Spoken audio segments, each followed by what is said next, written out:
Evening, everybody. Have the approval of the agenda. Motion and a second, all in favor? Aye. Any opposed? Motion carried. The MSBA monthly report. Welcome to the March edition of the Missouri School Boards Association's Board Report. Artificial intelligence is no longer a future issue for schools, it's already here, and it's influencing how students learn, how teachers plan, how information is created and shared, and how communities determine what is real and what is not. School board members and school leaders do not need to be computer scientists to lead in this moment, but they do need a clear understanding of what AI is, what it can do, where the risks exist, and how thoughtful policies can help districts respond wisely. MSBA's Director of AI Strategy and Services, Mark Henderson, says that no matter where your district is on its AI journey, MSBA is here to help. It's 2026, AI is everywhere, and it's in your schools, it's in your classrooms, whether you like it or not, whether you know it or not. So my message to every district is you need a plan. And if you don't have a plan yet, MSBA is here to help you. We've got an AI policy, EHBD. We recently updated it based on feedback that we received from districts. So if you haven't looked at it in a while, please take another look. You might like it better now. And remember, you can always adjust it to meet your district's needs. The need for AI training and communication became so necessary that MSBA created a whole new department. And because AI is so big and it's impacting education in so many ways, here at MSBA, we've actually created an AI department recently.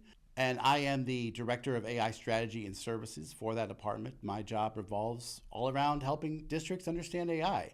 I travel around doing presentations in Missouri as well as around the country. I create resources, I do webinars.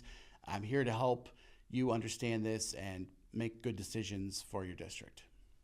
Regardless of your experience level with AI, MSBA has an upcoming workshop for you where school leaders can explore tools hands-on and tackle the big questions shaping AI in schools today. So Spring into AI is a really great opportunity for districts. We've got a free workshop coming up in Jefferson City on April 3rd at our new training center. And it's going to bring together a lot of districts from the area as well as some experts on AI in different places to help you understand what it is, how it works, and what you can do for your district. We want you to leave with a plan. Whether you haven't done anything or you already have something in place, we want it to be beneficial for you. We're gonna have some really essential conversations as well. And our sponsor, School AI, is gonna be there and they're gonna provide lunch for everybody. Spring into AI is a free workshop being held on April 3rd in Jefferson City. Visit the MSBA website for information on how to register. As we reach the halfway point of the legislative session, MSBA's Senior Director of Advocacy, Caitlin Whaley, says that it's important to stay updated on important issues, such as property tax legislation like Senate Bill 3.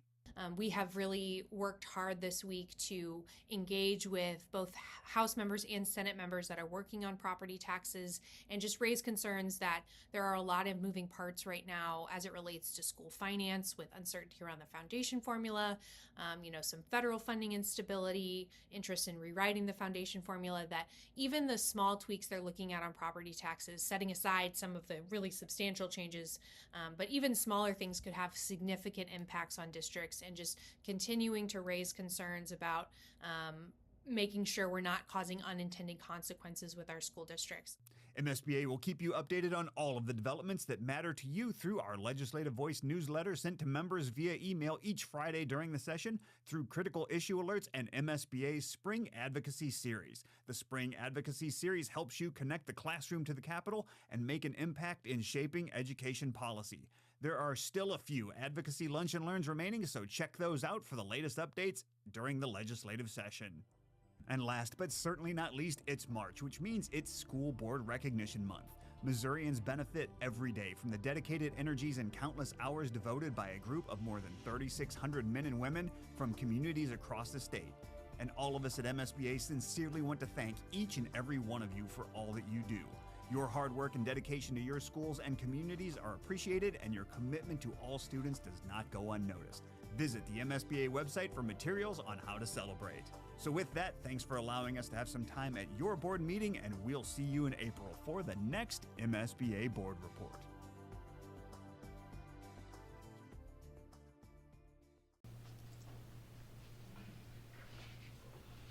Next, we have the consent agenda.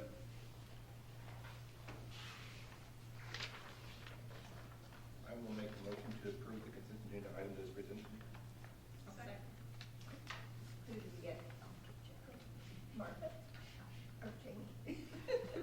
Okay, who was it? Me too here. I heard a vote. Me too. What did you guys say? Okay, I'm going with Martha this time. Okay. Motion is second, all in favor? Aye. Any opposed? Motion carries. Report of the superintendent. Good evening, everyone. Good evening. Welcome back on this chilly Snowy day. March day.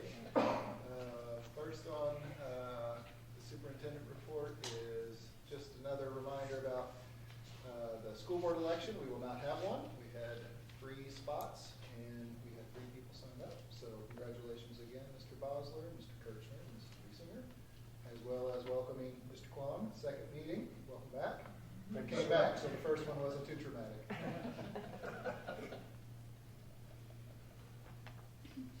It is School Board Recognition Month, and at your seats, I think you have several gifts from administrators and students in the buildings. So again, we just want to thank you for everything you do for kids. I get to see you behind closed doors, so I know where your heart's at. And it's always putting the kids first, so thank you very much for what you do. We appreciate it. Thanks for being here today. Thanks for the news. We knew you would love them, Martha. Kindergarten registration. We had registration at St. Genevieve Elementary this Saturday. And next Saturday, we will have registration at Bloomsdale Elementary, starting at 8 a.m. If you missed kindergarten registration and screening for your child, please call the elementary so we can get you enrolled and we can get our numbers updated so that we can plan accordingly. I'm going to turn this over to Dr. McClellan. We have our state testing coming up. It's that time of year, so starting on April 7th is when our grade level assessment will start.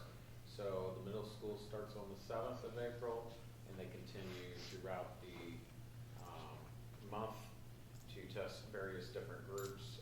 We try to kind of spread it out a little bit so the students aren't over-test all at once. Our bandwidth in the students has done a great job where we don't really have to coordinate that as much, so our internet does really well.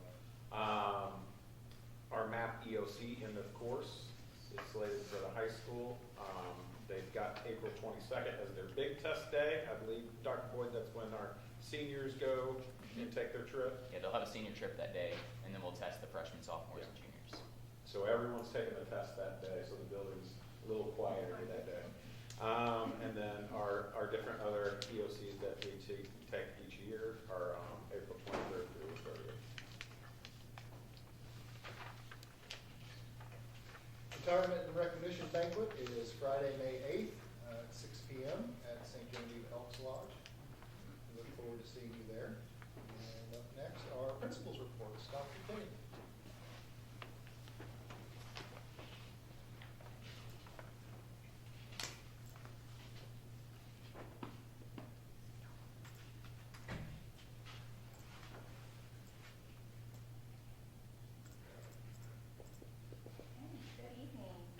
Good evening.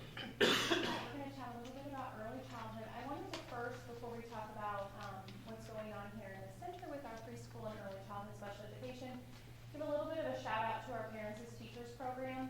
Sometimes because they do so much behind the scenes, although they don't have a devoted space to be able to do screenings and home visiting here on campus for families that prefer that. But they do still work a lot out in the community. So you don't always see them here present the way you see the teachers and the teaching assistants. And they've really been working hard this year to offer what we call group connections or play group connections for not only parents as teachers, families, but the community as a whole. They're planning an Easter egg hunt that week before spring break, and then this was a sensory Saturday that they did back in February, where they invited parents, teachers, families, and anybody in the community to come in and just explore all things sensory and fine motor. They've been kind of using the multi-purpose room, the PAT room, the lobby is used here for some stations. And I just wanted to give them a shout out because we previously had 2 parent educators. Our community really needed 3, so we approved a 3rd one. Then we lost 1, so then we had to hire 2, and the 2 that we onboarded this year really couldn't get rolling with things until almost the fall by the time they got certified and trained. So Angie Lewis was kind of pulling weight all summer and like, I want to keep our numbers high, but it's just me. But I'm trying to service as many people as I can. And so now we have all 3 of them up and going, and they're both, all 3 of them are just as busy as can be. We're already at 1,000 screenings this year. I'm sorry, 1,000 visits this year, 200 screenings, and we're not even done with screenings. We finished St. John Elementary this past Saturday. We'll have Bloomsdale this weekend. And then in April, we have 55 new pre-K students coming into this building between the 3-year-old classrooms and new 4-year-olds that all need to be screened too. And they take care of all of that screening process beautifully. Everything runs like a well-oiled machine, and sometimes I feel like they don't always get the credit because, like I said, they're behind the scenes, they're out in the community, you just don't see them as much. So if you see Angie Lewis, Kimber Bosler, or Elizabeth Knacker, make sure you tell them thank you for everything you are doing developmental screening-wise and home visiting, because they also catch a lot of delays, and then they're able to help those families connect with Missouri First Steps or early childhood services, or even if it's vision and hearing, they help connect them with the medical needs that they need. So they really are a very, very important part of our early childhood team, and sometimes they don't get noticed in our monthly board presentations because we're talking so much about what's going on in the classrooms. All right, we celebrated Read On Missouri at the beginning of March. You can just see some photos here of people who came to read to our students. We had a few board members, we had some retired teachers, several district administration. It was really fun to see different faces in the building and the kids get to meet some new people.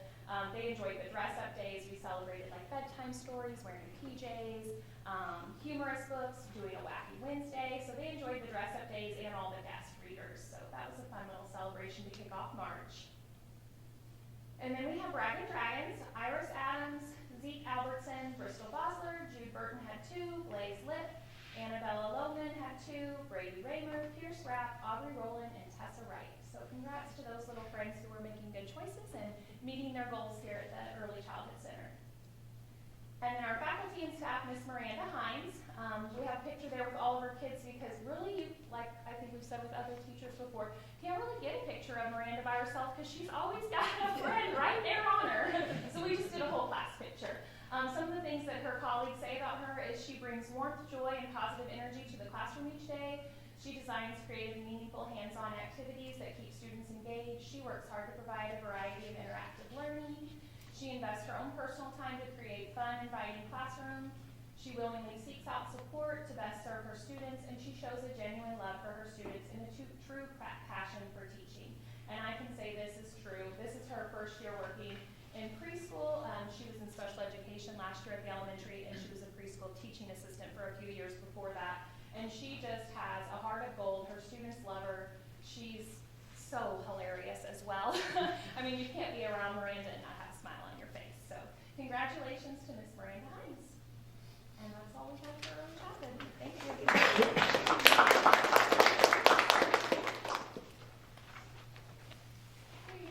Good evening. We also celebrated Read On Missouri Week.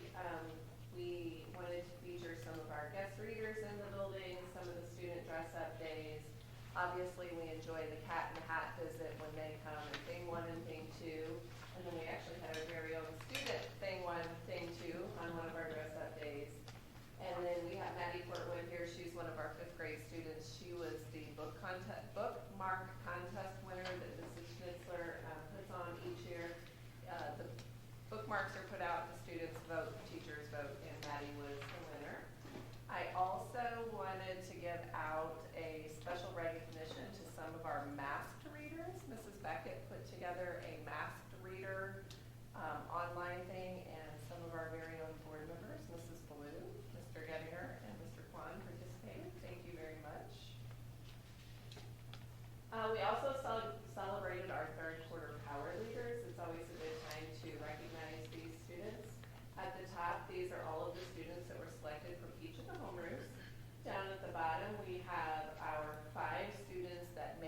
of Fame. That means that they've been chosen at least 3 times while at St. John Elementary.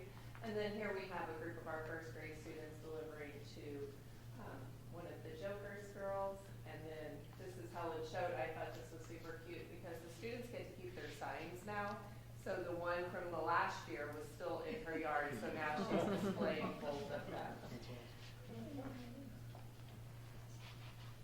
Mrs. Beckett wanted to highlight Mark Twain Award winners. These are students that read some Mark Twain nominee books. Blake Ellett and Jana Meyer. Blake Ellett read every single one of the Mark Twain nominee books, and Jana Meyer read 16 of them, both past and present. So they were presented with a library swag bag. And on the right, this is one of our little community partnerships. Ms. Welsh, one of our 5th grade teachers, she started an outdoor power group teaching students about the outdoors. It might be reading a compass, reading a map, using all of those things. But one of the things that she did was she brought in Josh Roth because he does some like fish taxidermy on the side. So he brought in some of his molds and then brought in some of his mounts. And this is a big, like, I guess catfish head. I don't know, it's really big. But I had multiple pictures, but could only put one, but it shows how he was painting them and the kids got to put a little paint on them and things like that. So that was a really fun opportunity for them. I also wanted to highlight some things that were going on in some of our classrooms. We have 3 kindergarten teachers that are part of our impact team with competency-based learning. We have Mrs. Mercer, Mrs. Wilson, and Mrs. Brown. And they reached out at, I feel like right after Christmas break and said, we want to do more, we want to try something. So they started doing mathplex groups among themselves. So during math time, they do differentiated instruction with the students, but they move among themselves. And so they are seeing a lot of growth with the students. Up at the top, we also have Mrs. Sutton, our math instructional coach, in the room. So these students actually had 2 teachers in the classroom with them. And then Mrs. Brown's class is pictured down there at the bottom. They are sort of doing more hands-on and above and beyond things. And then on the right, Ms. Roth is also part of the impact team. And she reached out and said, I want to do some student-led conferences. Is it okay if I bring some parents in to do some conferences and let the students lead them? So she took some pictures, and we have some parents that came in, and it's really hard to see over here, but this says student-led conferences, and it's like different things. It's a checklist of what they were supposed to go over, and then they have a portfolio of their work, and the parents gave really good feedback, and they gave some suggestions for next time, and I think this time she just used a small sample group. Next time she wants to go bigger and maybe do her whole class. We have a lot of positive office referrals.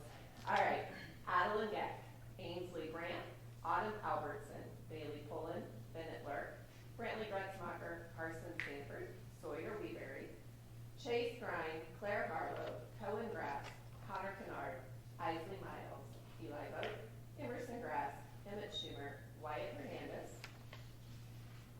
Libby Hughes, Louis Guilford, Noah Heil, Olivia Leckie, Owen Williams received 2, Remy Davis, Russell Barr, Sawyer Mueller, Silas Whaley received 2, Flo Shaw, Grayson Lily, Isabella Hernandez, Isaac Schweiss, Jaden Renaud, Jed Meyer, Jonah Kurtz, and Kenley Keeker. And those were just from this past month. There were a lot. And then finally, our February featured teacher and super staff were kind of a month behind because we just had our March faculty meeting today. We had Tiffany Gillum and Becky Abishon. Tiffany Gillum is our Ames room teacher. She's our Tier 3 behavior teacher. And Becky Abishon is one of our Title I instructional aides. And I won't read everything that was said about them, just a few things. About Miss G, as a Tier 3 special education teacher, she pours so much time, effort, love, and care to our students every single day. She treats each child with care and consideration. She teaches students at all different grade levels that have a variety of concerns, and she goes above and beyond to meet their individual needs. And I could go on and on about her dedication and compassion in creating a safe, supportive environment for her students. And then Miss Becky, she's an amazing part of SGE. She's a huge asset to our team. She's ambitious, constantly steps up, has a positive attitude and a smile on her face. She will help out wherever and whenever she is needed. She is here for our students and is willing to do anything to help them succeed. She's a lifesaver in the classroom, and the relationships she builds with students are positive. The students respect her and work hard to impress her, and we are so lucky to have her. So, and that's it from St. John Elementary.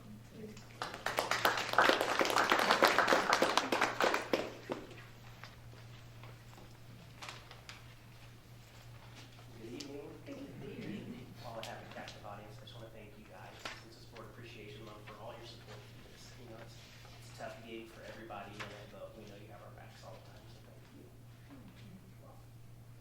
Okay, so the first set of pictures here, the title, Because Outside, goes back to a conversation I had with Mrs. Sear, our preschool teacher, a couple years ago. We were talking about just the benefits you can see with kids physically and emotionally just from spending some time outside and trying to do learning out there.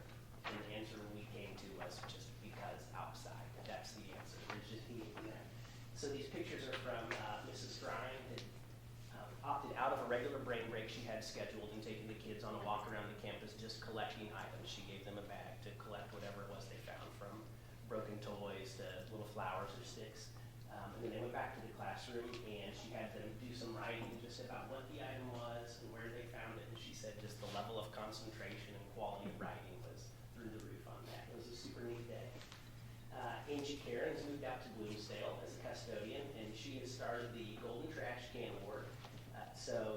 At the end of each month, she nominates 2 classrooms who've done a great job of keeping the classrooms clean and picking up. And then they get a trash can of candy, and then I take them out for an extra recess, and I just dropped a couple pictures in here. They had energy for about 5 minutes, but it was the end of the day on Friday, and they were literally just laying on the ground by the end of recess. We also celebrated Read on Missouri. Surprise. Had some very similar visitors, so thank you guys for coming out and spending time with us out there. The kids loved it. It was just super cool to have so much community in the buildings. We really appreciate that, from board members to parents, and retired teachers were there. It was just a great celebration all around.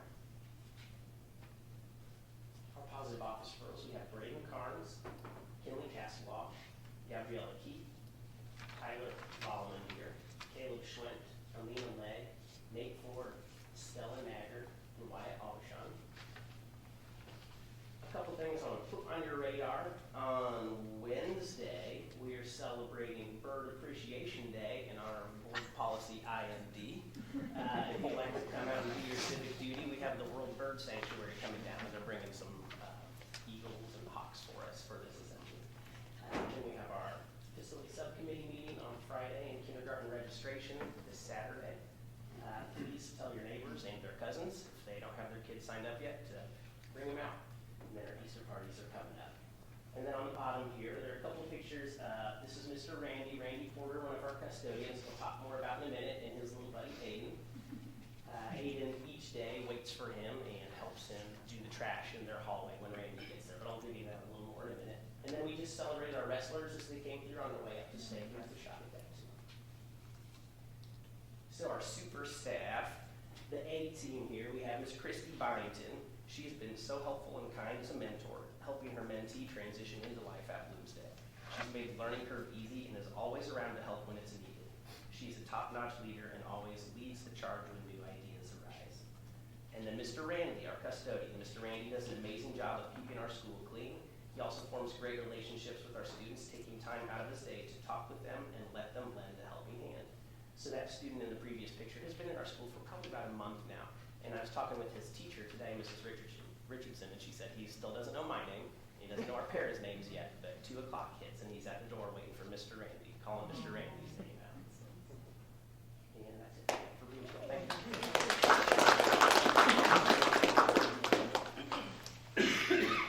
Good evening, friends. Good evening. On behalf of St. Genevieve Middle School, I want to wish you a happy Board Recognition Month and let you know how much we appreciate everything that you guys do. I hope that your pre-meeting meal tonight was enough to sustain you on this cold, cold evening. I had no idea what the weather was going to do, but Jerry picked up on what I was doing. It was an Irish theme, potato soup, beef rolls, things like that. I had considered corned beef and cabbage, but I didn't think Josh would eat it. And I didn't think Beth would let me take up the building with corned beef and cabbage. It's like nacho cheese Doritos. They only smell good if you're the person eating them. I didn't want to risk that. Over here on the left, guys, we've got some of our band students. These guys qualified for the Mineral Area Junior High Activities Association Honors Band. And I brought a little cheat sheet with me, just because I've hit that age. Across the front row, Seth Richardson, Shayla Wolk, and Richard Johnson Jr. And across the back row, Brooke Eads, Caleb Wolk, Levi Smalley, and Riker Bosler on the end there. These guys rehearsed, auditioned, and then once they got the call, they went and rehearsed again and performed, and we're really proud of those guys. These two over here on the right have made it to both their 7th and 8th grade years, so we're excited about that. Underneath that, Dr. Huffman and I were just out in the hallways today and thought this would be something cool to share with you. Our life science students have made wanted posters here of different cell structures. You know, the easy way to tackle that assignment would be to draw and describe a cell structure, but instead, their teacher asked them to turn them into wanted posters. So they've got the description, they've got the picture, they have their reward, what their crime was, where they were last seen. And so it's just a fun way to bring a little bit of life to that assignment. And our students really ran with it and did a fabulous job with it. On the right-hand side, both top and bottom, these are some of our language arts students out of Mrs. Bosler's class, visiting with kindergarten students to talk about elements of story. And even at that kindergarten age, they're already talking about character and plot and setting. And so it gives our big kids a chance to refresh, right, and to demonstrate mastery of those things and to introduce those concepts to our little guys. So the big ones went over, had these conversations with them about the elements of stories, got some good ideas, came back, wrote the stories based on the great ideas that the kindergartners gave them, and then came back and shared the finished product with them. So that was something new for us and a really cool project that our students got to do with those kindergartners. On the left-hand side, that's the flyer from our 5th grade parent night to remind me to tell you we had a wonderful 5th grade parent night. The turnout was great. We had a lot of enthusiastic faces there. I'm always so encouraged to see who comes out for 5th grade parent night, because that's the first indication I have that this is a parent that cares and wants to be plugged in and wants to learn all about school so that they can make sure that their kids are successful. We, of course, understand not everybody can make it that night. Not everybody has the same work schedule that I do, that Dr. Huffman does, that Mrs. Myra does. And we understand that completely. But it's encouraging to see the faces that do show up that night, and we thank them for that. On the right-hand side, I wanted to report to you back about the VEX Robotics State Competition, which was held at the Innovation Center up at St. Charles Community College, which was actually in Wentzville. Yes. Yes. That's a nice facility, by the way, and a great place for them to host this. In the middle school section, 2 of our teams ranked, this is across the whole state. We have the team Solar Flare that placed 13th, that's Tess Richardson, Chase Gunsey, Laura Ann Woods, and Kanan Kwan. And then the team Big Robo Feet placed 17th in the state, including Colin Gagg, Micah Kurtz, Miles Ditch, Harrison Weidrecht, and there you can see these guys in action. And then I found just today, and I left a link for you, so you can go back to your electronic file and click that YouTube link, and you can watch the whole competition. And there was a brilliant young lady right there ringside giving play-by-play, which I thought was very beneficial to an uninitiated observer like me to understand what the goals are, how you can tell who's ahead, because it's busy. It's busy work out there on that playing field. So it was nice to have that play-by-play. I think you'll really enjoy it. The video's 6 hours long, and it is not chaptered out. It's not chaptered out. So let me give you some advice. Look for the St. Gen shirts. They're very easy to spot. You'll find the guys, right? Look for those St. Gen shirts. And yeah, I think you'll really enjoy the competition. It just takes a little bit of sifting through that.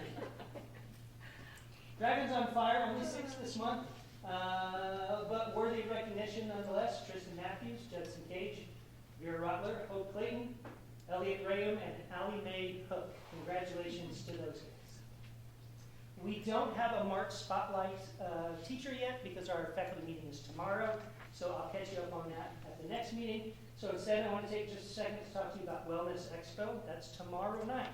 And I'm thinking about it every second of every day, and probably will be for the next 24 hours, maybe 36 hours, because we've scaled up. We've scaled up. You know, I told you guys last year, it's an intimidating thing for your boss to bring you in and say, hey, I want you to bring my idea to life.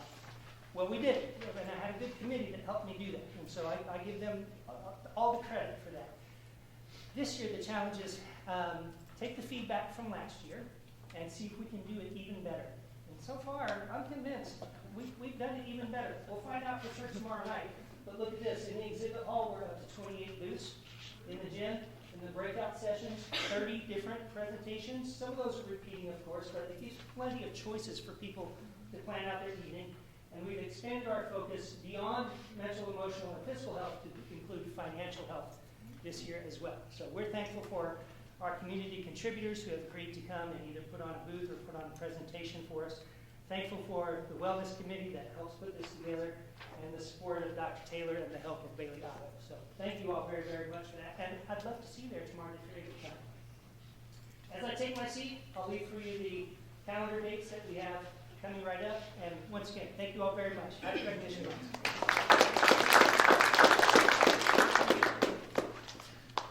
All right, good evening, guys. As you know, I'm going to turn this over to the kids in just a second, but I do want to take an opportunity to thank all of you guys for your support and recognize you for Board Recognition Month. We do have a gift, but you're going to have to wait a little while longer. You all are going to get some laughs and some kicks out of it, and I think hopefully it will keep you warm. Some of you may even try them on here a little bit, so I'll leave you with that. So we have Allison and Isla presenting for us this evening. So take it away, girls. Okay, so I'm going to go over our positive office referrals. We have Kobe Dahl, William Elder, Gabriella Linnell, Emerson Brown, Molly Grass, Henry Meyer, Tyler Sherry, Alexia Wolf, and then Anya Nagger. Our teacher of the month is Miss Caitlin Minutes. I'm just going to read a little bit of what the students said about her. Over the past month, she has missed a couple days of school, but she has not stopped providing us with meaningful and encouraging work. She has great confidence in her students and truly believes we can accomplish the tasks she gives us by using what she has taught. Whenever she is at school, she's always willing to help anyone who asks. She patiently explains things in different ways until her students understand, making sure no one feels left behind. She genuinely cares about her students and wants them to benefit from her class, not just pass it. Her sense of humor also makes the class enjoyable. She often incorporates shows into lessons to make learning both fun and memorable. I believe she deserves recognition for her consistency, positive attitude, and thoughtfulness that she brings to class. And then our student of the month is Paul Taylor, and our Rotary student is okay, some of the news that's been going on. In this picture right here, that is Miss Elsie Schweiger. She earned the highest award for Girl Scouts, which is the Gold Award.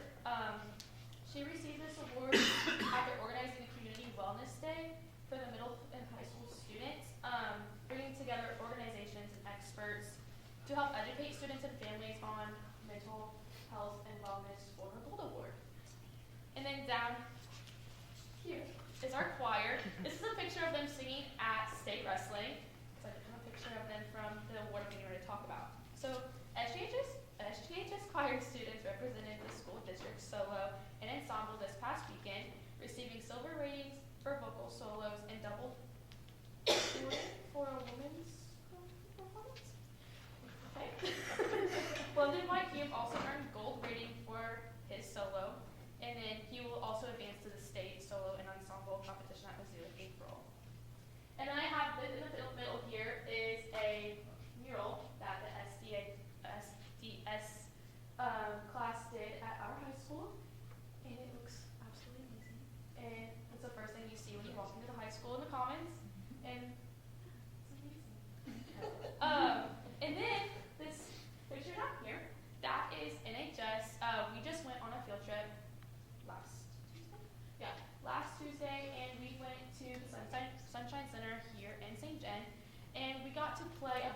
played kickball, we played all the games.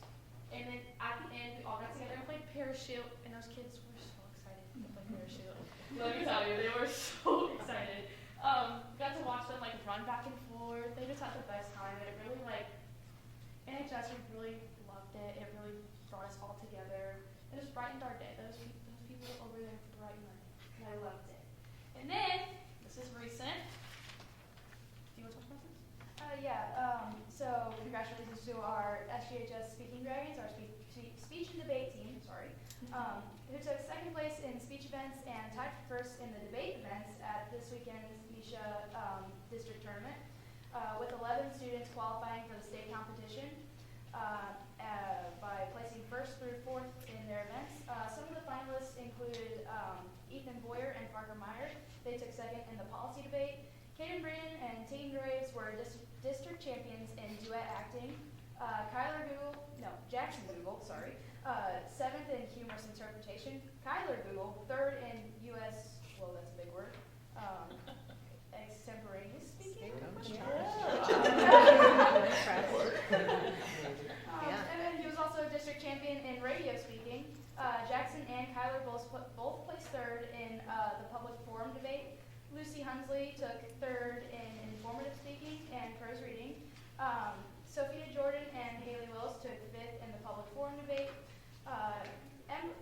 Emily Merrifield, took fourth in radio speaking, and the second place in the Lincoln Douglas debate. Oh my goodness. Ashton Neal took third in humorous interpretation. Caroline Roth and Ashton Neal took third in duo interpretation. Caroline Roth was a district champion in dramatic interpretation, and Elsie Stryger took fourth in poetry reading. And I want to remind you, this was all happening when half those kids were on the play. So that is amazing. They're great kids. And then, moving on to sports, the basketball boys led most of the game, but couldn't hold on through a full 4 quarters, falling to Bayless in the semis of the Class 4 District 2 tournament by a score of 58 to 52. Great season for the Dragons, and thank you to our seniors, Alex Bosler, Eli Bennett, and Jeffrey Hunter. Our girls basketball sees the end of their season at the district tournament with a loss on the road to Parkdale Central by a final score of 55 to 47.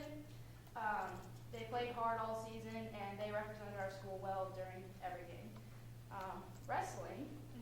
The girls team finished second at the state championships, while the boys team placed fifth, marking an exciting historic year for both programs. Several wrestlers earned top finishes, including Lexi Wolk and Keely Fowler winning state championships.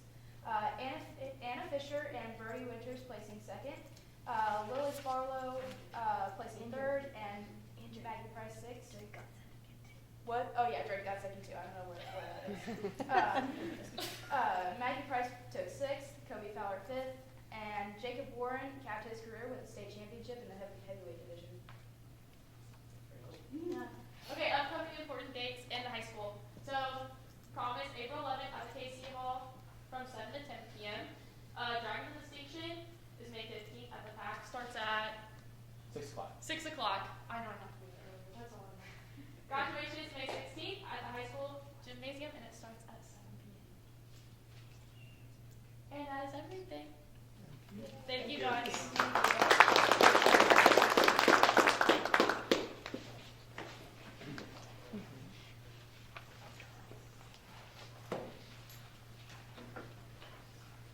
Next on report. I'm sorry, I gotta catch up. Oh, sorry. I have one more. Oh, go ahead. Next on the superintendent's report is some congratulations to Dr. Nanya Gegg for being named the Southeast Region Distinguished Principal by MAESB, Missouri Association. You got to go down to the lake last week, and was honored at the lake last week at their conference, so congratulations. Thank you. And tomorrow's your birthday. And tomorrow. We can report out here. She's spend all day with us. And that's the end of my report. Going to unfinished business, the instructional program presentation, just high school business.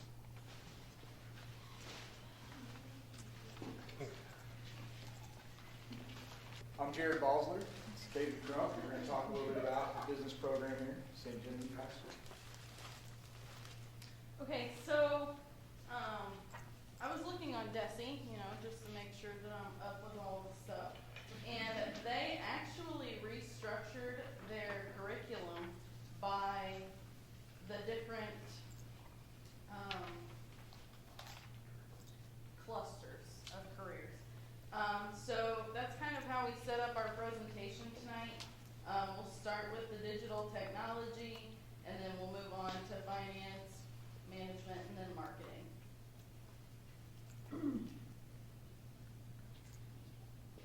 Computer applications, it's a course offered from freshman and 12th grade students. They get in there and they learn about Microsoft Office products. We do Word, Excel, PowerPoint, Access. Next year, it's actually going to be offered for dual credit through SEMO. I've got an agreement set with them to do that. And the kids get a lot of real-world skills out of it. They learn to do spreadsheets, put together Word docs. It's pretty beneficial for anybody going into any type of business setting. Next up, multimedia productions. This is our students that create everything for all the senior nights. So they're in there creating things in Photoshop and Canva, different programs to put up during all the senior night presentations. So in the fall for football and all the fall sports, and then basketball and all of those as well. And there's a few samples on here. And those are grades 10 to 12 because they need at least that 1 year to get in there and learn Photoshop and some of the software, get their skills built up so that they're ready to put out professional stuff. And then the next slide is a few more of their projects that they did over the year. I had them all create posters. I let them kind of choose what they wanted to. There's several football themed posters, and then here are several of the senior night templates that they came up with over the years. I let all the students make their own, and then I send them out usually to the coaches and ask them which one they like the most, and then from there we build them in with all the photos. Next up is Photoshop. Again, this is that base level class that they need to get in, which is open up from freshman to 12th grade. They get in there, they get to edit and create images of their own, as well as stock images, run through a bunch of labs. They learn all the basic tools of Photoshop, how to get in there and manipulate things. We build up, and then I start doing some practical work with them. They'll go take their own photos and then go out and create different projects. They made some Christmas cards. They were kind of humorous there right before the holidays, and just get have a lot of fun and kind of get the basics of the photography. Next up, multimedia video production, creating and editing audio and visual products, or projects, I should say. We're doing things, right now we're working on commercials, we're going to get into podcasts, vlogs, movie trailers, things like that. Mainly working with Adobe Premiere, Adobe Express, and Photoshop, and again, that's open from grades 9 to 12. Web design, students come in and they learn how to code websites from scratch. So we're starting with HTML, learning all the basics, learning all the tags, the syntax, and all that. Once they get all of that done, then we're going to move on and do some more, and honestly, it's easier stuff like Dreamweaver and Google Sites, where it's just kind of point and click, but I like to give them the basics first and learn how to build it all from scratch to begin with, and then upgrade from there. And again, that's from grades 9 to 12 in that class. Next up is personal finance. Learn about income, spending, savings, investment, protection. Basically, students learn how to be financially responsible. Give them a lot of real life skills. We do a lot of, I share a lot of personal experiences with them. We do like a checking account simulation where they got to write checks, balance a checkbook, make sure everything comes out. We talk a lot about financial planning, investing, and just do a lot of simulations and group conversation. And that's grades 10 to 12 on that. Oh, yay, my class. Okay. So accounting 1, this is the very basic accounting. We go through the accounting cycle for a sole proprietorship in the first semester, and then second semester we step it up a bit, and then we do the accounting cycle for a merchandising business. It is 2 totally separate things. With the merchandising, you have to deal with merchandise.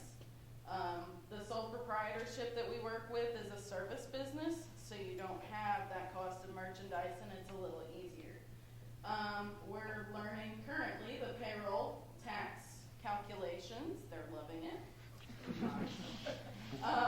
But it is nice because they get to see where that money goes and how it's calculated, because they see their paychecks and like, this stinks.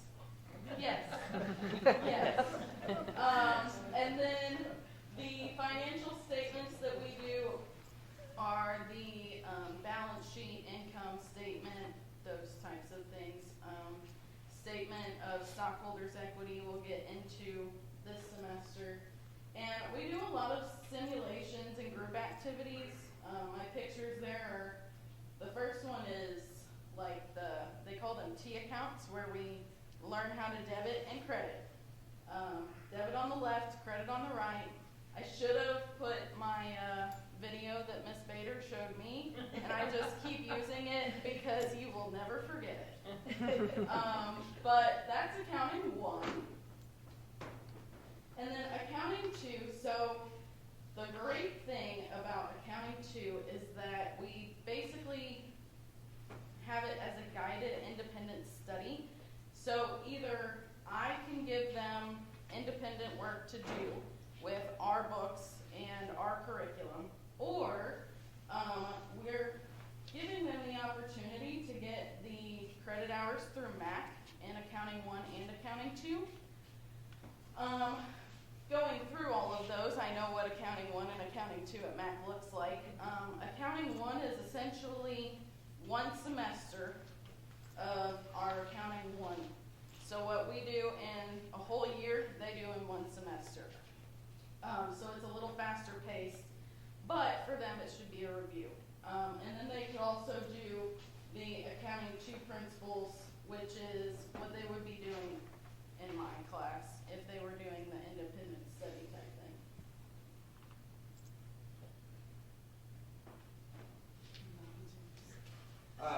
Introduction to business, going over economics, accounting, marketing, entrepreneurship, just kind of touching the base on a little bit of everything, just kind of getting their feet wet with it. Starting next school year, I'll be doing that for dual credit through MAC. Reached out to them and got that set up. We do a lot of case studies, simulations, and again, personal experiences. I've had a variety of different jobs over the years, so I got some managerial experience and things. We kind of dive into career exploration, business ethics, which gets pretty interesting. See where their ethics are, or lack thereof. So we have a pretty good time in there, and again, it's grades 9 to 12. Business tech or business technology. This is what we usually have our SBE kids do, mainly because it deals a lot with getting ready for employment. We go over communication, technology, different management types. We go learn the 10-key calculator. I don't know if you guys know what that's like, the big calculator that does the printing. They actually like it. They say that it's very calming. So, and then I also teach them Microsoft and how to talk on the telephone. Believe it or not, they don't know how to do that. So that's been a fun unit. And I also prepare them for employment with resumes, cover letters, anything you can think of. We do mock interview questions, just stuff to get them comfortable and ready for that next step. We also do a little entrepreneurship unit, which is what this clip stand is here. They did a Shark Tank project at the end of the semester last semester, and that was one of their ideas, was a clip stand for your phone. And then they also came up with the SBE College and Career Bingo for when we had the College and Career Fair at the high school. They had their own table, and they had kids go around and collect information from different people, and then they were entered into a prize if they got a bingo. So that was kind of fun. Okay, best for last. This is our marketing productions class. So this one I built from the ground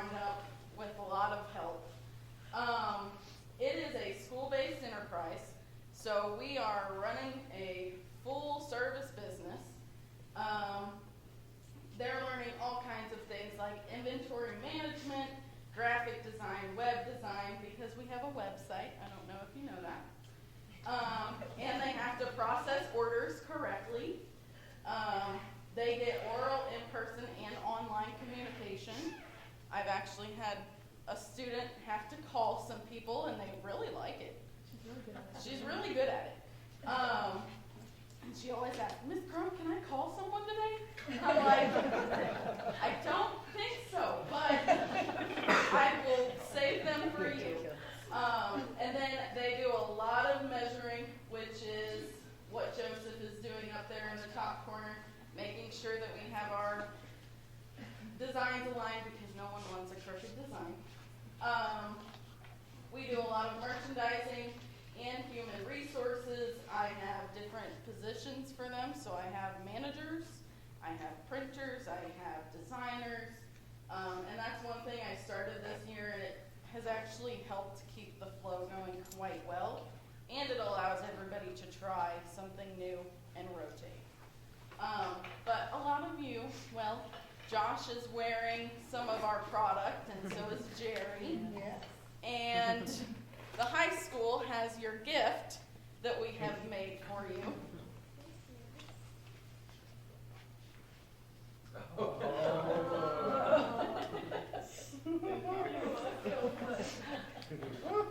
Now the heels are not perfect. We're still trying to figure out how to do it, but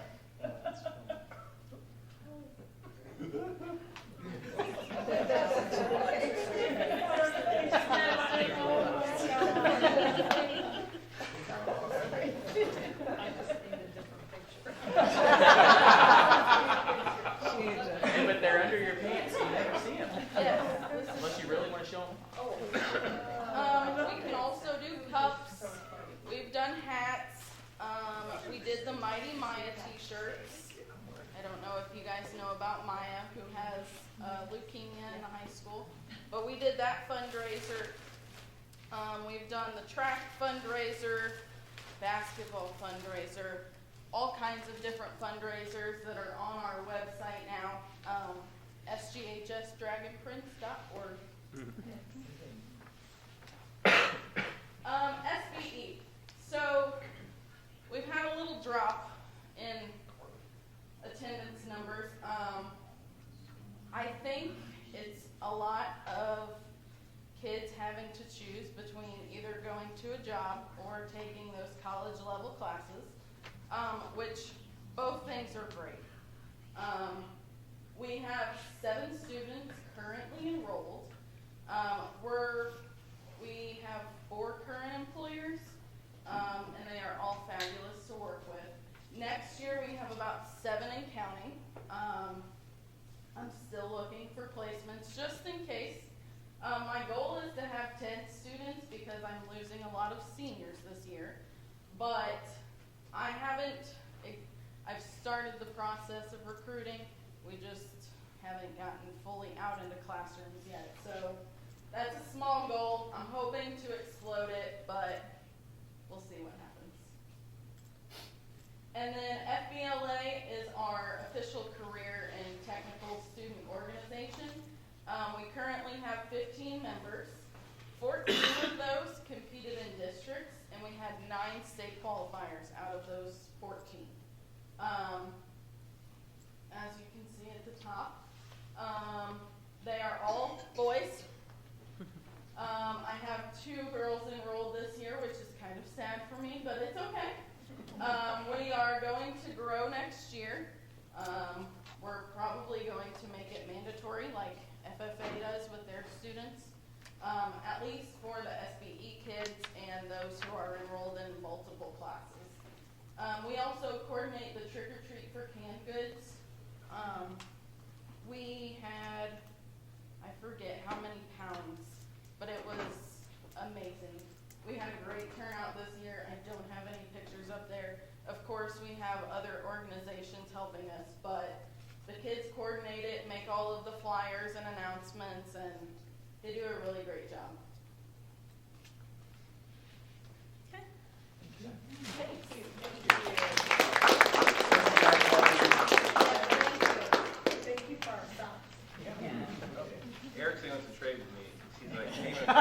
That's right, your PHF size. We will all have them on this month. Even one. Move on to new business. First, we need to adjust the 2025-26.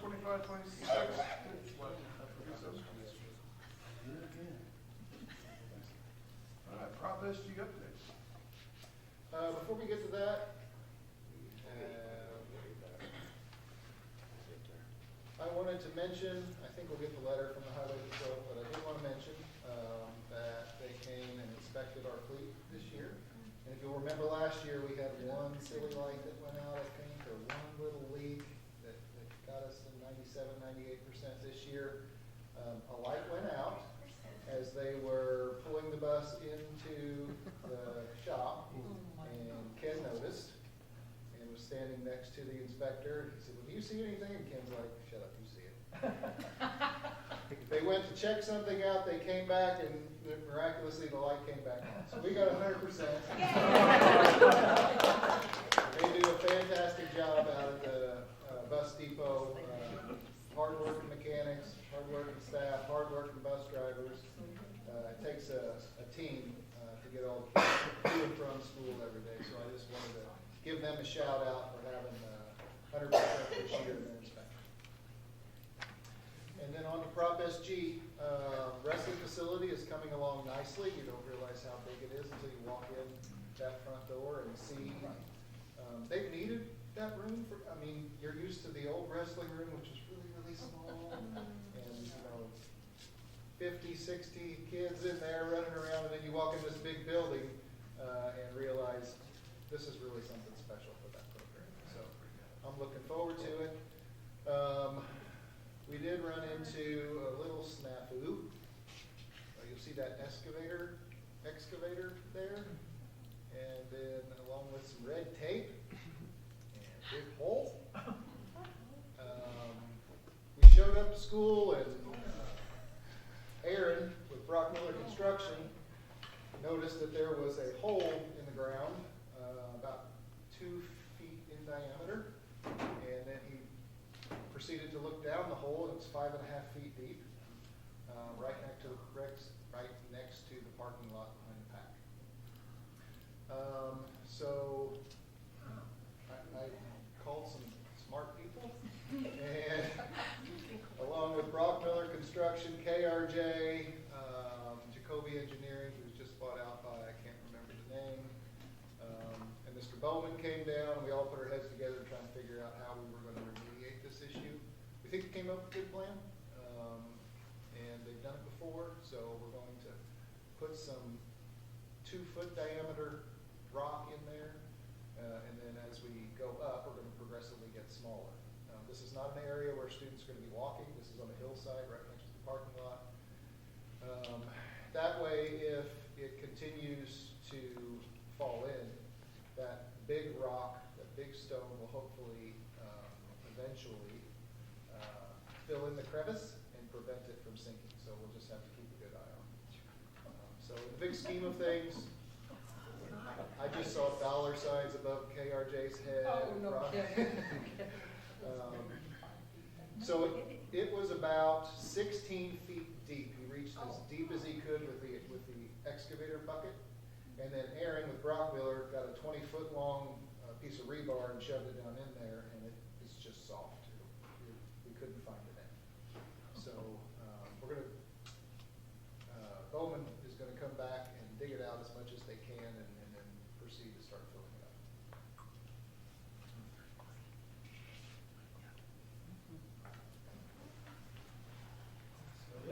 That's it. All right, thank you. Now, on to new business, the calendar adjustment for the 25-26 calendar. Every time we make a calendar for the upcoming school year, I have to go back to Missouri Revised Statute 171.033 and reread it about 15 times because it is the most discombobulating thing you've ever seen. I'm going to just read a little excerpt for you. The district shall be required to make up the first 6 days of school lost or canceled due to inclement weather, and half the number of days lost or canceled in days, if the makeup of the days is necessary to ensure yada, yada, yada. Next subsection, notwithstanding the subdivision 1 of this subsection, in school years 19 and 20 and subsequent years, the district shall be required to make up the first 36 hours, remember when they made the change from days to hours, of school lost or canceled due to inclement weather, and half the number of hours lost or canceled in excess of 36 if the makeup of those hours is necessary to ensure that the district students attend a minimum of 1,044 hours for the school year, except as otherwise provided under subsections 3 and 4 of this section. Are you ready for 3 and 4? I'm going to stop there. Then it gets a little deeper. The key phrase in that paragraph is if the makeup of the hours is necessary to ensure that the district students attend a minimum of 1,044 hours.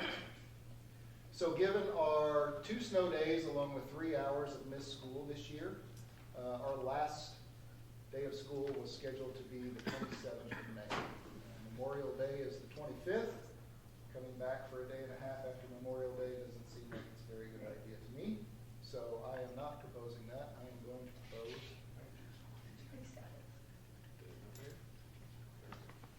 that we leave May 21st as our last day of school. Last year, we moved the last day of school to a Friday. We had a few more snow days last year and moved it to a Friday. And then our teacher checkout day / PD day was from 1 p.m. until I think we listed 7 or 8, whenever they wanted to hang around till. I thought about doing that again and then changed my mind and thought, let's just leave it the 21st. Then we can have a traditional checkout day on that Friday, May 22nd. So that's going to be my proposal to you this year, just to cover some number of hours. Next slide.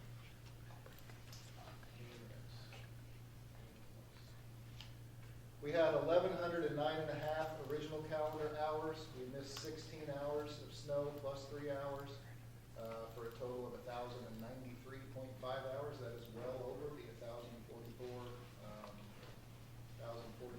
required minimum attendance hours for the state. I think that's it. That's it, yeah. I'm starting to catch on Yeah. with what you're doing. So I propose that we leave the last day of school May 21st with the checkout day on May 22nd. So we're just adjusting our hours. Yes. Essentially. Don't they let us start once here? That's a great We point. wouldn't have to do this.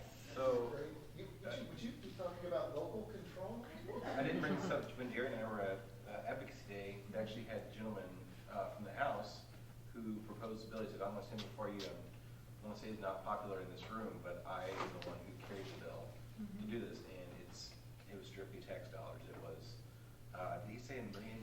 It was, in August, tourism brings in, it was either 800,000 or $1 million. I think it was $1 million, a day. and in May it was 200,000. 200,000 a For a day. difference of 800,000.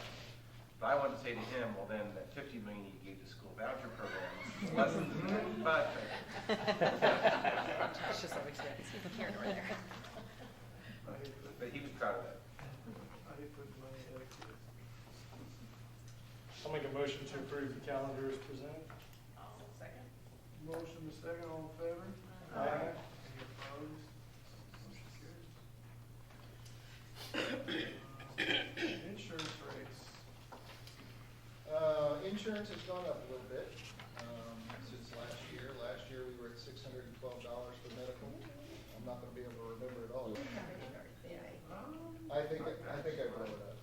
So we're going from $612 for the district paid plan last year to $664 for medical this year. $52 increase per person per month. So with OSVA, we came on with a load factor. Our load factor was reduced by 1% again this year, so overall we had a 9.5% increase across the board. You'll notice the items in red on the rate sheet. Those are items that have been adjusted to keep that rate below 10% increase. For the MAAA schools in St. Genevieve, our load factor was reduced by 1, so we were only an 8.5% increase.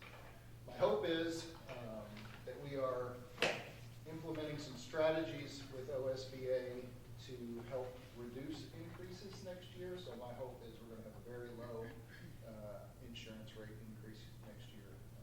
we're due. When we went on with OSBA, they had just given a 0% rate increase and improved some of their ancillaries as well. So,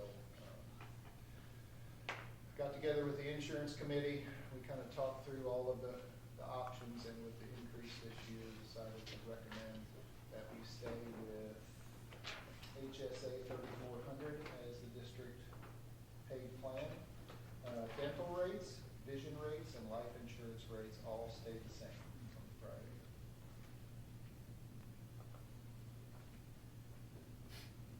Is the load factor reduced by 1? Yes. Next slide.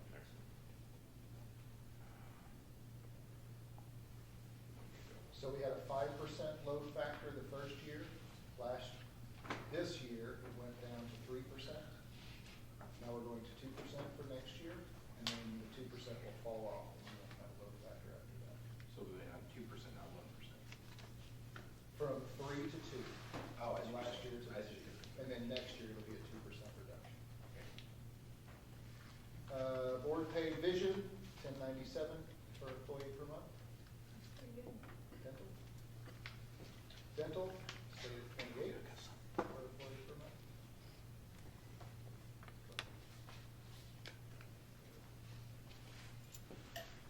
And then I always like to put together some annual costs. So you can see the district cost per employee per month. I'm sorry. The district annual cost per employee is $780.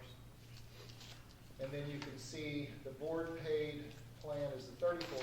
If an employee chooses to step down into one of the 3 plans below it, you can see the amount of money that would go in annually to their HSA account. If you'll go back one, you'll see it per month. So per month, if they step down one plan, is $62. If they step down 2, is $74. And if they go all the way to the base plan, it's $120 a month goes into their HSA. Whenever we polled our employees, that was an option that they really liked several years ago. And when we transitioned to OSBA, we added some gap insurance, and we took the lowest HSA plan, and we weren't able to offer that option. I know employees really appreciate this benefit, those of them that step down. So it is utilized. It is quite a bit. Can you go back and forth between plans, make sure? Mhm. Yeah. Okay. They can change it up.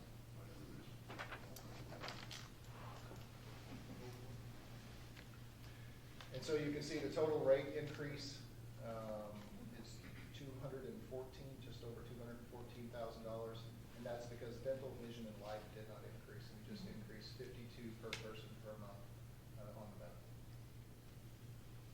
I do know, I see the inside working. I'm on the board for OSBA, and I see the inside workings and what they attempt to do with pharmaceutical costs, what they attempt to do with providers and identifying reduced rates.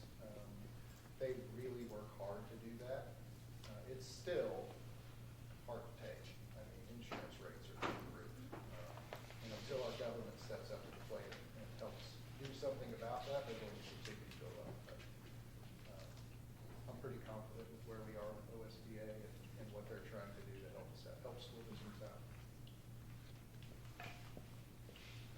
All right, I'll make a motion to approve the health, dental, vision, and life insurance rates for the 2026-2027 school year as presented. Second. Motion and second. All in favor? Aye. Motion carried. We have a community engagement plan. We needed to update our community engagement plan because we are transitioning to board policy BDDH-2. Each school district in the state of Missouri has BDDH/1 and BDDH/2. Basically, the difference is, do you have public participation at board meetings or not? We're not trying to discourage the public from participating at board meetings. BDDH-2 has a process to get on the board agenda, but there are several items, several boxes that need to be checked before that can happen. Meeting with the superintendent is one. It's just to make sure that I can't solve the problem before it gets to you. Number 2 is to make sure that it aligns with whatever's on the agenda for that month. If there are issues that come up, building level administrators, district level administrators need to have a shot at solving those issues before it escalates to the level of the board. And so all we're doing is transitioning to that process. So our community engagement plan has been updated there for you.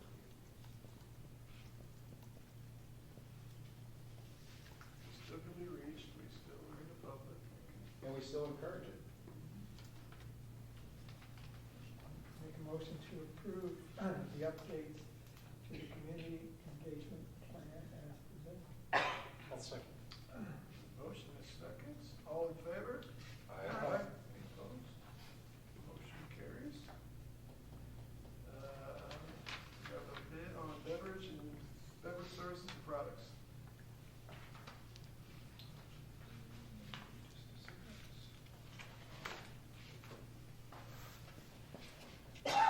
It was time for us to bid our beverage services. We received 3 bids. We put out a request for proposals, received 3 bids, one from Pepsi, one from Coca-Cola, and one from Cardinal Vending. We evaluated each proposal using a district rubric that looked at product selection, pricing, and commission structure, service and delivery, compliance with smart snack regulations, vendor experience, and equipment provided. Based on that evaluation, Coca-Cola received the highest score of 94, Cardinal Vending scored 89, and Pepsi scored 86. And you can see those scoring rubrics and how each was scored in your board packet. Coca-Cola also will provide approximately $135,000 over the 5-year contract term through commissions, annual funding, and product support. We've had pretty good luck with Coca-Cola over our last contract. They're pretty responsive.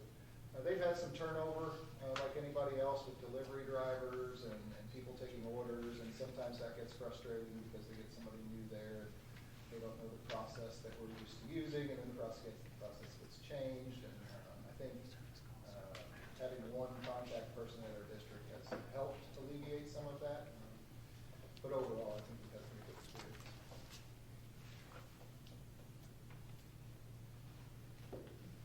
I'll make a motion to approve the recommendation to award the exclusive beverage vending and beverage supply contract to Heartland Coca-Cola for a 5-year term. I'll second. Motion is seconds. All in favor? Aye. Any opposed? Motion carried. Sorry.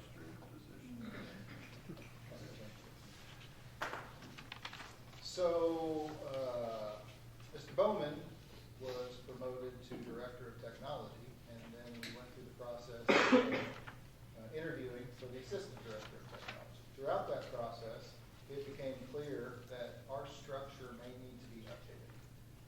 Several people we talked to were network administrators or system administrators, or I can't think of the other terms that they use, but many of them indicated that they were pigeonholed into just doing network administration or just doing this SIS, Student Information System Administrator was also one of them. And they get stuck in those jobs and they just do the one job. I think one of the benefits over at the board office of cross-training is when somebody goes out on maternity leave, somebody can step in and take the lead and still complete the job. I think one of the worries with technology is that somebody will have all of the passwords in a book somewhere and take it home with them. Somebody goes out and the things that need to be done aren't known by the people who are left to do them. We're going to run into some issues. So throughout the interview process, we kind of put our heads together and said, well, what would be a better structure? And Jason Bowman said, I think it would be better if we cross-trained everybody and everybody was aware of what everybody else was doing. So in order to do that, we need to adjust the structure of our technology department. During these conversations, it also came up that our district has grown a lot. We've added an early childhood center, we're one-to-one across the district. Our technology department has not grown in conjunction with our district growth. So this structure change, I think, will help us and then highlight if we need to add an additional staff. So if you go to the next slide, We'll have a director of technology and then 2 system administrators. So what we'll do is we will adjust the technology A position to a system administrator position. And then we will also change the assistant director of technology position to a systems administrator position. So that both of them will be on the same level, working in conjunction underneath the director of technology. Does that make sense?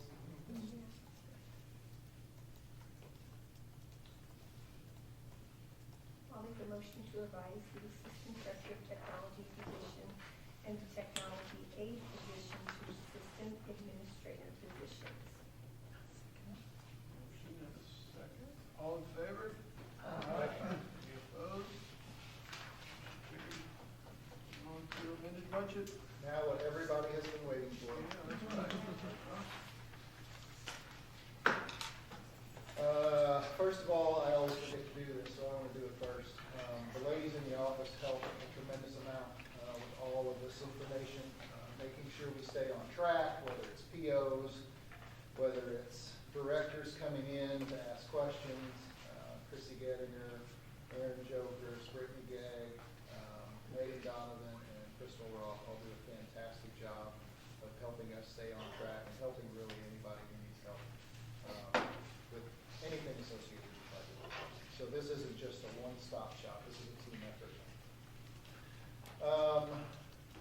I'm just going to go through some highlighted items, and there are quite a few updates to revenue. Once we get to expenditures, that's a little simpler to deal with. But I'm going to talk about 5111, current taxes. That's on page 1 of your packet. We increased that almost $1.9 million. One could say that the person budgeting doesn't know what they're doing. I wouldn't say that. We hope we Well, you would think you would be able to get a little closer to $1.8 million, and I would too. If you take into account our tax protest and the money collected in a normal school district, whenever superintendents are estimating the amount, the collection rate, who's going to pay their taxes and who isn't going to pay their taxes, that comes in between 94 and 96% usually in most communities. That's what it was in our community anyway before the tax protest.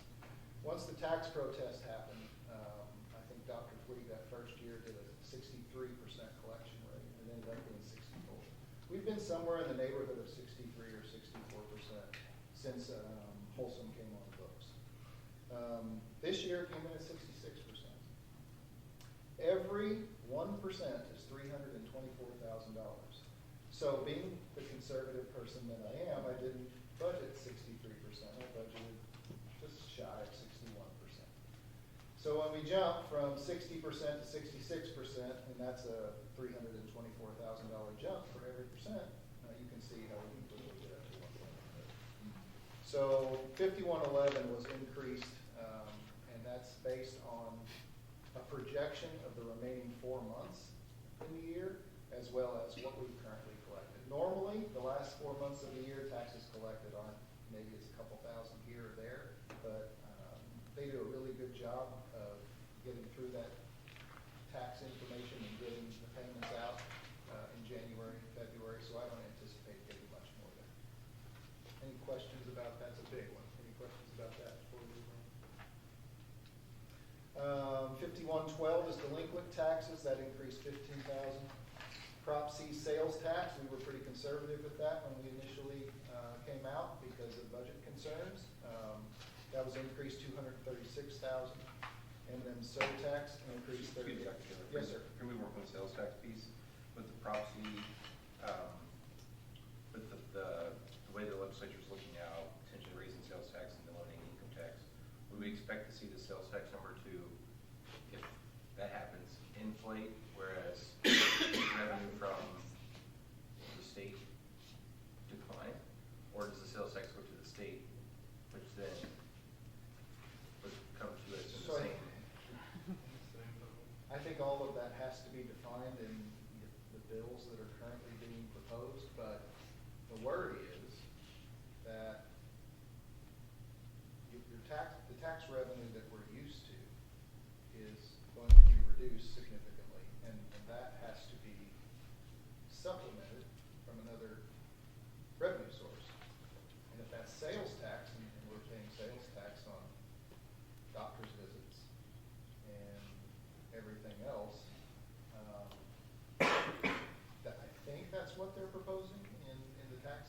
legislation that I've read. And that's going to hit differently. People who go to the doctor and have to pay sales tax to get care now. It's a different mindset, something that we'll definitely have to get used to if it goes through. I guess my answer is until the legislature specifically defines what those parameters are, we're not sure, and I think that's what scares us the most. Okay. So it's to be determined, we don't really know yet. But that's. There are several tax-related bills working their way through, and I know the House wanted to perfect 100 bills before spring break, and I think they got to 103 or 104, if I'm not mistaken. And bills sent to the Senate for review, and there were a couple tax bills in there. So. Investment earnings, we did significantly better in investment earnings than I was anticipating, so that was raised about $450,000. Preschool parent pay, again, everything with preschool is new this year, so we anticipated that number going up. That was increased 65. Gifts and donations was decreased 60. Basic formula we were pretty spot on with, increased it about $206,000. Transportation. I'm sorry, I'm not giving you page numbers. I'm on page 10, 5312. Sorry about that. Transportation reimbursement is based on prior year expenditures, and we reduced the routes that we were running last year for a variety of reasons, but I think overall we reduced the number of routes by 3, which reduced the number of miles, which improved our efficiency. Improving your efficiency saves money. We were being penalized for our efficiency all the years that we were here before because of the number of miles that we ran and the number of routes that we had. We were 114% efficiency. The last year Fallon was there, and I think we were down to 86% efficiency. So anything over 105% the district is punished for. So we don't receive the whole 75%. We get docked for that. Now that we're under, we're saving money, but we're also not up to that 105%, so we get maximum reimbursement. So we're having to learn as we go there, and that was a $94,000 reduction. And no, Jerry and I did advocate with Senator Henderson for fully fund transportation. I think we're a lot to St. John too, so. Early childhood special ed was increased 50. Classroom trust fund was decreased $160,000, and that has to do with current revenue projections in the state. Vocational and technical aid was reduced by $50,000. High need fund was increased by 90. Other state revenue, and the majority of that is grants, was $28,500 increase. Page 15, the total adjustment was $2,957,000. In June, and I covered this already in my preview, but in June, 5111 was $19,600,000, which is 60.5% collection rate, and we anticipated about a 63, and it came in at 66. You know what drove that to be so high? I say so high, listen to me, but. I know. I think it has to do with the increase in assessed valuation out there, because even though there's a portion of their taxes that they're protesting, they did add, I'm not sure if their kiln is complete yet, but they did announce about a year ago that they were adding another $1 million kiln out there, so I know that would have increased their assessed valuation. So I'm just going to have to do a better job of keeping an eye on that, and maybe talking to Linda a little more about where she anticipates that. I don't know if she'll be able to estimate that collection rate either, but maybe it'll be a little closer in the future. I mean, it's way better that you were under than above. Yes. So, right. It's It's okay to be conservative. It's better. Yeah, it's all right to be conservative. The other way.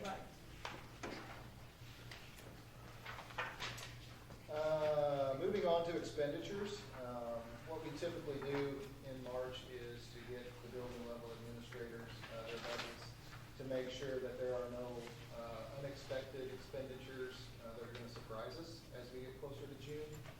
So they make adjustments to a variety of areas in their individual building plans. There was nothing outrageous. We did run a new payroll purchase order and adjusted certified salaries, PSRS, Social Security, and Medicare.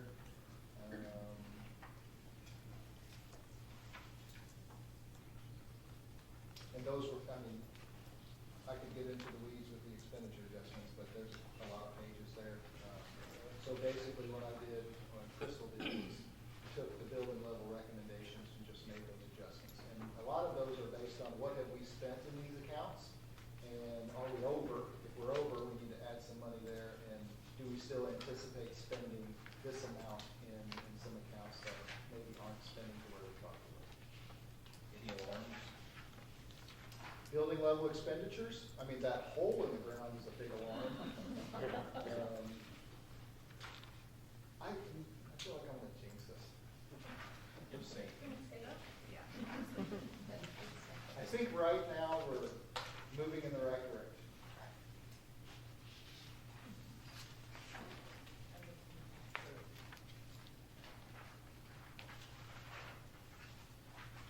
If you go to the last page, very, very last.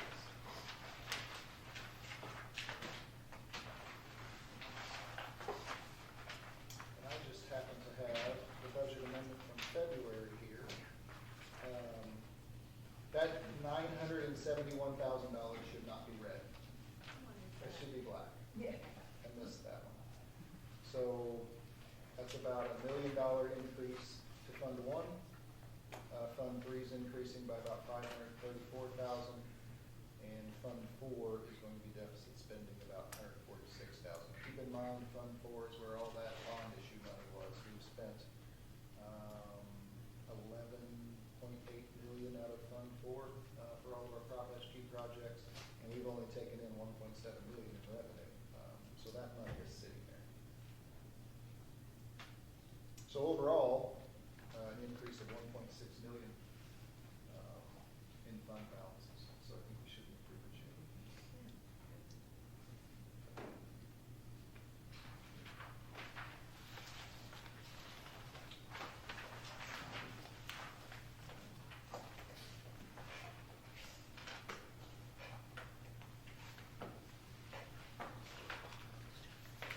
I'll make a motion to approve the March amended budget for the 2025-26 school year as presented. Second. Motion and a second. All in favor? Aye. Opposed? Motion carries.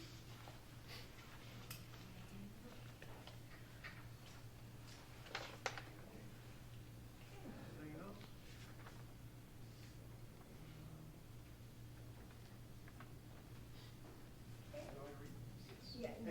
Any personal changes approved during the closed session will be provided in the draft meeting minutes within 72 hours of adjournment.